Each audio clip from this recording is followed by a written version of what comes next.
konsultasi dengan penasihat hukum saudara. Silakan.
Sudah siap?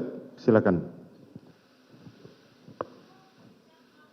Bagaimana terdakwa? Mau diserahkan penasihat hukum atau saudara akan menanggapi sendiri? Baik, silakan kepada saudara penasihat hukum untuk menanggapi tuntutan jaksa penuntut umum. Terima kasih mulia. Atas tuntutan saudara jaksa penuntut umum yang melukai rasa keadilan ini, maka kami tim penasihat hukum bersama terdakwa akan mengajukan nota pembelaan.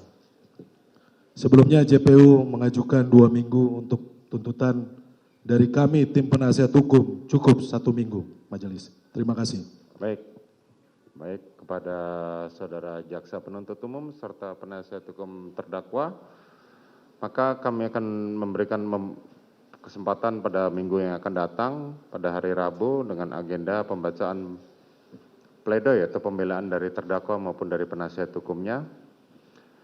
Kepada terdakwa, saudara diperintahkan untuk kembali ke dalam tahanan. Sidang perkara nomor 798 PIT B 2022 atas nama terdakwa Richard Eliezer Budiang Lumiu dinyatakan ditutup.